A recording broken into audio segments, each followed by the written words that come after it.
Honera n'umuntu wanje na Chris n'umuntu wanje akadasohoka sivyo kabisa mugabo ndatera ivyatsi ngira nkiyamiriza abantu barimo baregereza umutima ijya proposal bakongera bakegereza umutima ya save the date sivyo ijya ni filme y'umuntu yabana na Chris twe twamutazira jirani kamera barimo barakoresha niyo shooting ni kamera za kijaja n'amatara ya kijaja iyo cinema izina niriraza iyo cinema izina niriraza giheko reka nakweke message na tanga ma prove reka nakweke kandi kijaja nawe nyene yari muri ijya propose kijaja niho yari nejo namusanze ku ntuze ya ku rugo arimo arakora na filme na Chris ekeni akeni nawe nyene wewe wari muri proposal kwa Chris ya prank mwagize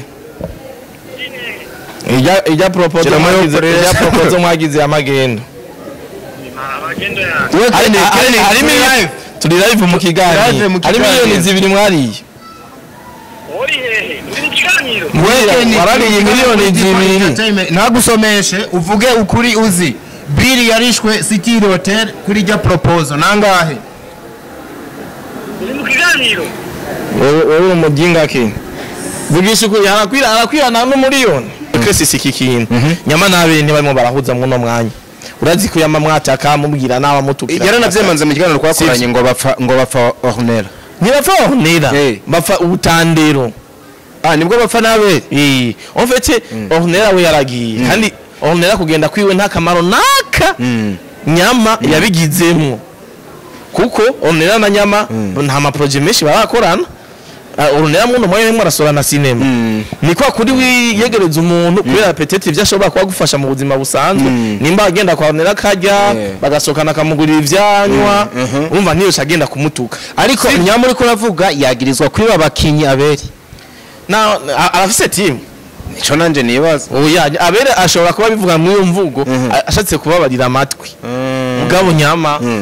apa rero kubatwara yashahora ntashire mu discipline ngaza roho kabiri ntaco biba bitwaye Chris akunda nyina wiwe bro Chris akunda nyina we kugwego guko atorongora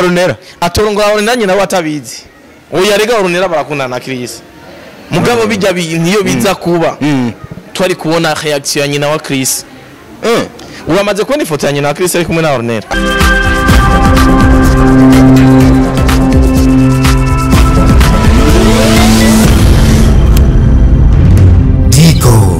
Entertainment. Yeah man. What's up? Dear lovers, wherever you are, I hope you are doing well, guys. Nakuturashima. Uhoraho akora ibi vyose day by day from zero to hero, to shining, tuva mu bwiza, tuja mu bunda ari nako muri entertainment ifuru iba yafumbye, ibishengeri bigataruka. Icitwa umwotsi bakakibona hejuru ari nako giheko yinjira hagati y'impome zine muri Diko Entertainment umwe mu bagabo kabisa ubona dread yazikuye ko mugakuberwa kuba yaberewe kabisa giheko OG utazima no kandi kantu gashasha ntarenze giheko utazima aka Papaganza ajya amazina yose y'ujya mwana arandyohera sidayibuka umwana turikiranwa amuhaye amazina yanje abiri harimo Honesty na Twishemeze amazina yiwe yose yitwa Twishemeze Ganza Li Honesty Wonder Brave wow bana bazandika ku ishure bikunde muri ya registre yaba yabice aziga ahantu bayandika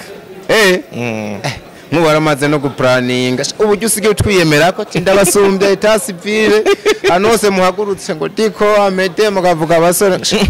bitangiye kundambira nanje ibintu by'ubusore mundonderere abarimo barakurikirana iki kiganiro murabe batambutsiye reko no mugabo w'amateka menshi ushatse namwite CEO wa Honesty Empire nubwo menga yarashengeye no project yaragoye ifiriye no nyene ruhande yatanganye gacha mambe ihagwiriye wapi bo Honesty Empire yafatiriwe bivanye nakazi kenshi nagize nayiteguye kubisanzwe nshaka kuyikorera ko jewe nkuko nabibwiye abantu yego iyo nshaka kuyiha umuntu numva nayihaye umuntu gusa je nagenda afatirwa n'ibintu byinshi inshingano nyinshi zituma yo mbona ko no yihagarika nkabandanya ivyo bindi hanyuma akazogera igihe nayo igashikirwa niyo mpamvu nabonye usigaye uza gupfubura muri sabot mwakoze ikintu kiraduko boss about big project kabisa kirakubita kandi mikoro ni wari uzifise mu biganza ni kurya meza none iva naguhe mikoro oya umupfuburi ubundi nayifise about ni nka home iva ni free ni nkuko nawe ufatirwa ni kurya rero iva nawe twakoranye ni by'abafrere tu rero ntuzotangare no ngiye n'ahandi nkakora ego nukuzamura nabonye yuko jeje nyene nashoboye nababona ko wewe nyene adashoboye arafatirwa arambye ati ingo mfasha akakana ndagakora nyene karacamwa nako kana RSJ kageze ku 90 kudu oya kabisa eba na shout out wagize ikiganza ciza mwakoranye interview nziza na Mireille ubu kirazira kuvuga ngo Mireille iri zina muri pronounce utaze kuri pronouncing uvuge diva afisa na yandi mention mva cyangwa uvuge mimi change mimi nimba mwango Mireille mwango Mireille wawishizina so giye kurutanye bati mwifuru amakara bayarunguye basha tuhahere canke tubanze tubagira inama jewe ntangorana reka tubagira inama kugira ngo ntibaze kuzikwepa ngo twazishize inyuma nivyo reka tuhahere giheko warearije igikorwa reka mbe ndavuga ko ari ciza Jesse ndafata umwanya wo kukiraba neza mugabo nakangutse ndavya amasanamu nkumva sound nkumva na sound track wanashaka zose tuzivuge hanyuma nkaraba story sindi umuhinga cyane muri technical hari yahantu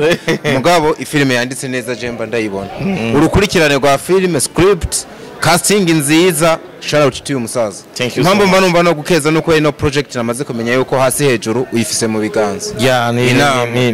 ni inama ni muhira kwa Mimi Mireille niho zibera ni naho muzitangiye turimo turatangira inama kwa Mimi Mireille ni filme nziza cyane je ubwanje n'umufana wayo narayanditse ndayihina umwanditsi wewe tufashanije na mimi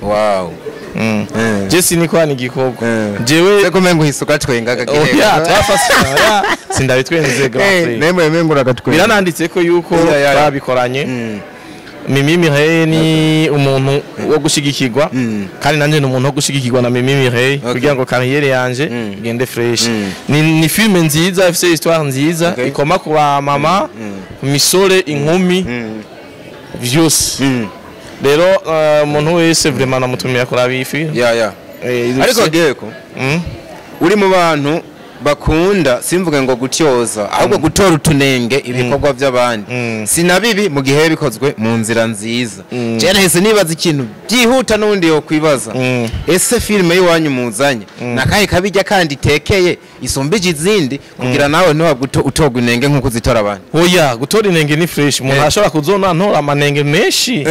sana kandi ari gukosora abandi nagira kuza wakosoye oya basi we wabonye ko sound ni fresh kandi yo ifilm ifite sound ya fresh bari bien kuko amanota ya mbere message washatse gutanga irashikira uwo muntu ico ni cyambere ico nagikuye mu nzira image ni fresh Passia vraiment umuntu wa danger agufatira kadrage kavuga ati umusore Passia respect ni Passia uyu wayo muri G5 production na ico naco naragikuye mu nzira histoire siniyemeye ariko ndagerageza kandi après avoir kwija kuri terrain narayitwaye mu nararibonye zimwe ziracishamwe amaso zirambira ati muhungu wanje aha siho ahandi naho tateye akanyafu rero ndavuga yuko man je baze bambwire tu bikubitirwa habona aze je bambwire ambo nushaka kumfashe kano gatoya kuko ni kwa kabajije Mireille maybe ni kwa munano tuzokamubaza aza guhaguruka avuye KGL yashitse hano bitegekanijwe yuko project aza kuyikorana na BMT mu biganza byabo bakoranye bakarema amahiti menshi biza guhindukira tubona akoranye na Giheko induru zare nyinshi tigiheka arabiza ariko guhafashikira ukuboko kwaho Mimi yarerewe biraza kugorana ntabwo bufise kuza gufropinga ugereranije na master planner urisire ko general wo muri BMT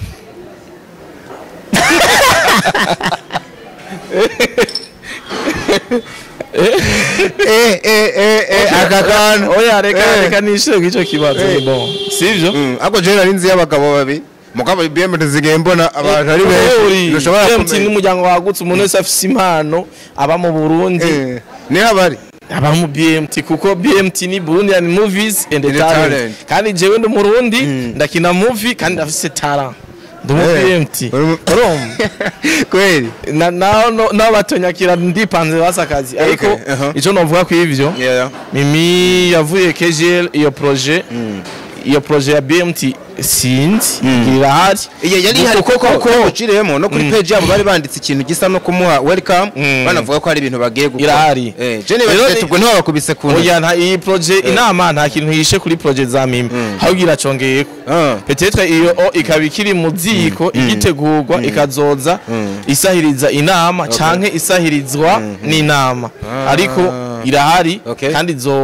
izokogwa nkuko nimba barabibemereye bazobikwanda bizeye ariko inama nta projet nimwe ije kwica nta nubwo ibangamye cyane nk'umuhinga rero ngirira aga comparison gato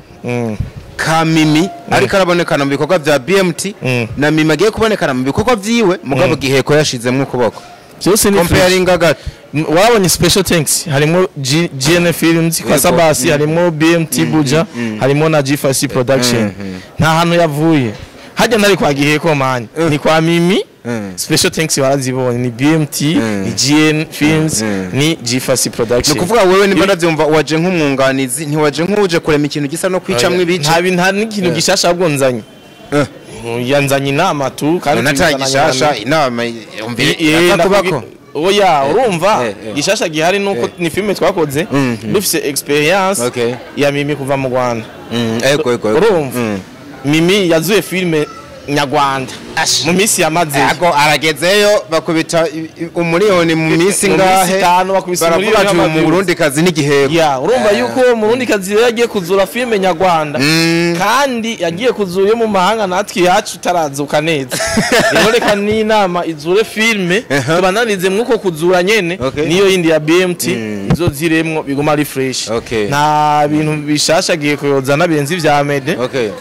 nta n'ibintu bishasha yozana birenze ivyandi basanzwe bakorana nukunganira is just to complete ibya bisanzwe bihari kizazi no musi cyo kubitatu bangura twigarukire ku nama aho bibera filme ni inama n'ubundi ubu refatiye abantu ngo kano nagasezo gasobanuye ku ma status abantu bose bariko baremera kapo ya Chris and Nera ariko wewe ugiruriye kubitemwe ubuhiri hana kubankanisha nabonye utari ko uravyemera afati ku ma status wagiye uravuga kwezi gihe watetse umugabo yitwa Nyama uravuga ngo njire hanze umuceri ndawusese byagiye bibonekana ko menga rukundi kuri ufise kurenza uko abandi bantu bobo bafise mbere bamaze kubatangura kwitegurira itarike y'ubukwe bugiye kuba ku yindi ncuro mu bakinyi ba film ntihagiye umuntu asesagura amahera yiwe ngo ijya tariki ngo 21 ni ego ni 20 ijya tariki ngo wagira sonesha impuzu ngo azokwambara batangiye kuzisonesha abakobwa bari gusonesha amasati abahungu amakoti bayakuyeyo erega hageze bazozijane gusenga bo jewe ubivuze ukuntu ntashatse kubivuga ijya couple jewe sindayigwanya kandi ijya couple vraiment ndi mu bantu ba mbere bo kwemeza ko Chris akunda Nera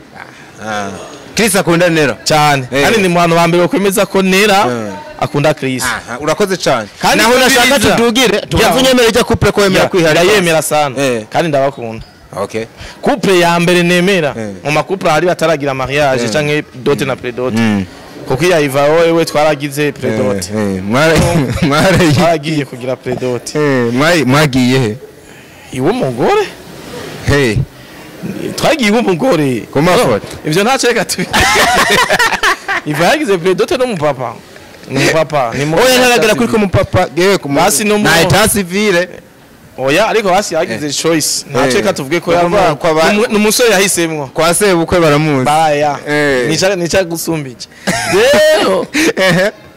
uravuga ubujije kapo urayizi wemera kwihara irarenze sana ni nabantu bako je ndibuka aho Nera n'umuntu wanje na Chris n'umuntu wanje akadasohoka sivyo kabisa mugabo ndatera ivyatsi ngira nkiyamiriza abantu barimo baregereza umutima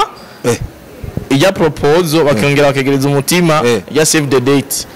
sivyo wa mbere ugira uhakane bino bintu mu gihe proposal yabaye sinzi ko nogaruka ku muntu asa n'uwo bafatiye communication yagiye avuga cyane je mazo byinshi twavuganye ico ngoma ngaruka ko nicaye namubajije ati wombwiye ibintu bitatu byerekana ko abantu bagiye gukora mariage arabimbwira kandi byari bikomeye byose yamaze kubiverifyinga byose yambwiye ngo proposal wayibonye ugende City Hill Hotel ubaze biri amafaranga yarishwe 725 ngo 2 miliyoni oya ni miliyoni 25 geko reka shamani ni miliyoni 25 yarishwe hajya hantu 725,000 ahubwo gusa ikintu nibaza giheko nto kwemeza jewe sinamenye neza nimba ayo mafaranga yarishwe kubera scene ya film kubera proposal cyangwa kubera plank aho niho je ntaza kwinjira rero aho ariko biri yo yarasohotse City Hotel iyo biri bro amarundi bavuga ngo amarundi ngo ni nkehwa ibintu nk'ivyo muga amarundi kugira miliyoni 2 y'amahera menshi sivyo arayafise no ego sibari yakoga samahera weekend ndi mu kiganiro bayi no mpunga tarajabuka uyu Nikeni nawe ari muri weekend akeni nawe wewe wari muri proposal kwa Chris ya prank mwagize ija proposal mwagize amagendo abagendo ya harimo live turi live mu kiganiro harimo miliyoni 2 mwariye ori hehe uri mu kiganiro warariye miliyoni 2 nagusomeshe uvuge ukuri uzi biri yarishwe City Hill Hotel kuri jya proposal nangahe uri mu kiganiro wewe umujinga ke vugisha ukuri harakwira na miliyoni Mungu mureke yamwefanga sinyishe mureke ntazari ariko ari n'amafanga ari nini na nimwe nabivuga rero amarundi grand frère kugira uzo consommer 2 millions harazinze pay attention ibyo ndabero cash banywe champagne sivyo champagne hari champagne gura 500,000 na champagne irenze 1,000 yari timu nini cyane sivyo bacha bajya brochette accompagne bazokwiza 2 millions ryari ni banga byose bako tumenye igitigire je mu mafoto nagiye hari Nikeni ni Kijaja nabonye abantu nka 12 n'abandi ngo batashatse kwerekana niko nyama avuga umviza nkubwire grand frère umuzo wabijya bintu jewe ico ndabizi ko ndazi ko nera akundana na Chris kandi bashobora kubana anytime sivyo ariko ijya proposal iri muri cinema en fait Chris nabonye yuko mwakwanye content muagenda muhira kwa Chris nisho nagenda kubwiye twagemera kwa bitanda bakwereka isano yari imutse Chris none Chris n'umuzamu muri chambrette unuze ya chambrette ya Chris wawize nari ndayize none yari panze nabi oya ku buryo yasa neza igitanda cyari kiri musiki igitanda cyari kiri mu bya chambre tubireke tuze tureka gwenda grand frère jindi umuntu wa mbere plank ndayibona avant mariage ya Chris nane yashoboka ariko subu nyene ijya tarike n'uyemera uko ari processus nerategerezwa kwanza gukura mu nzira y'abane na Chris iyo ndayishura nihuse fatiye ku byo nayaze na nyama ariko arabavugira processus guruzane niki ni etat civile yanera ku rundi ruhande yavuze yuko byajejanutse byaheze mbere uwo babereye intambamye n'umufana wabo okay n'umufana w'ijya kapo fana w'ijya nta kintu nkubwira ikintu kimwe nyama arafise ukuntu bijya byose bo byatanguye ari cinema gusa nyama bizana mwitiku kurinde aberi sivyo twe Chris sikikintu nyama nabe ni barimo barahuza mu no mwanya urazi ko yama mwataka mubwira nawa mutukira yaranavyemanze mu kiganiro twakoranye ngo bapfa Ornella ntibapfa Ornella bapfa ubutandero nibwo bapfa nabe en fait Ornella we yaragiye kandi Ornella kugenda kwiwe nta kamaro naka nyama yabigizemo kuko Ornella na nyama nta ma project menshi barakorana Ornella muno mwe mwarasora na cinema niko kuri wiyegereza umuntu kubera petete byashobora kuba gufasha mu buzima busanzwe nimba agenda kwa Ornella kajya bagasokana kamugurira ivyanywa urumva niyo shagenda kumutuka ariko nyama uri kuravuga yagirizwa kwiba abakinyi aberi na arafise team nico nanje nibaza oya abere ashobora kuba bivuga muri iyo mvugo ashatse kubabarira amatwi mugabo nyama apa rero kuba twari yashahora ntashire mu discipline ngaza ruho kabiri ntaco biba bitwaye rero iyo muri cinema cinema Chris hano yahora amwe muvuga ngo yafise ngo panze chambrette mugabo mumenye ko yari chambrette yinisone Chris akunda ibintu vy'isuku yari nziza Chris n'umuntu w'isuku kabinye isuku wa danje kandi nande n'umunyisuku wa danje abagiye kubana rero muri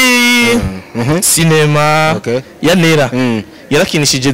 zimwe mu mpuzu yakoresheje save the date na zimwe mu mpuzu yakoresheje muri proposal Chris jewe ndamunzi niwe tegura urubanza man yambara impuzu ngo impuzu garuke kwa impuzu Chris nibibaho mugagiye muri pay attention barashobora kuba bagiye gukora urubanza bari mu bihe bibi agashomeri kabatatse agashomeri kandi mwe muvuga yuko yimusava mu nzu ntoya aja mu nzu nini kandi ari urubanza rutegekanijwe mu kwa 12 none nimba budget yahereye ngaho ni kubera iki nimba ubona ko gashomeri kahari bije uvuga ko bije rero yari gukora proposal ko no impunzu yabaye iyo gupanga inzu bazoshaba baho gute nyuma yaho kumbure manu izokoroka iyo manu nakitakoretse ko umunsi wa proposal hanyuma ngo izo mpuzu zizi ijya ni filme y'umuntu yabana na Chris rero twamutazira jirani kamera barimo barakoresha niyo shooting ni kamera za kijaja n'amatara ya kijaja iyo cinema izina niriraza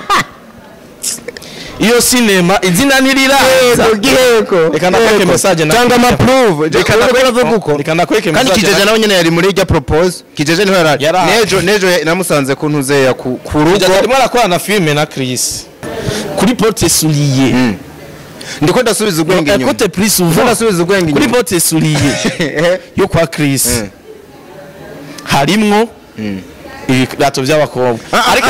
reka ndagumuco nahinjiye natembere inzu yose don't worry reka ndonenze ni porte soulier zibiri hariho iyiri mu gakoridor umeze nk'ugire ashikeyo niho hantu nabonye ibirato bibiri by'abakobwa ariko nyamasa no wagisigura avuga ngo bisumberanye n'ikindi cyumba iki cyumba kizoba ari cy'abashitsi ati bashikira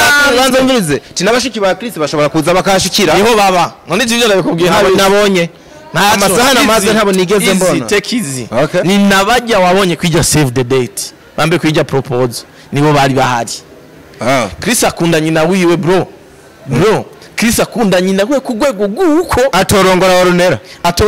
nyina watabizi oya rega warunera barakunda na Chris mugabo bijya niyo biza kuba twari kubona reaction ya nyina wa Chris uramaze kubona ifoto ya nyina wa Chris ari kumwe na warunera Chris akunda nyina wiwe bro Chris akunda nyina we kugwego guko atorongora warunera nyina watabizi oya rega warunera barakunda na Chris mugabo bijya niyo biza kuba twari kubona reaction ya nyina wa Chris uramaze kubona ifoto ya nyina wa Chris ari kumwe na warunera ijya nyene yewe kurita ngo oya niyo nasize ndamwandikiye man industry man barimo baracafuza industry man mugihe ndabizi neza ko bakundana mugihe ibi bintu hamwe twosanga giheko ariko hamwe twosanga ibi bintu aragakino barimo nagakino kandi kazotuma brand zabo turabubasanze bisi n'umuntu yisonera usanga mutubi sasa giheko je ndakeneye proof za nyuma bice duhereza ngaha oya basi bijya biboro kugira uboneka atari ivyo uzora commentaire ya kijaja ya Ivan ya izo we ubwiwe ni naleye akantu na meme na Nera kavuga ngo ntuvyegereze umutima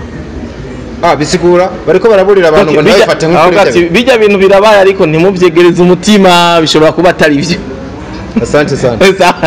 thank you so much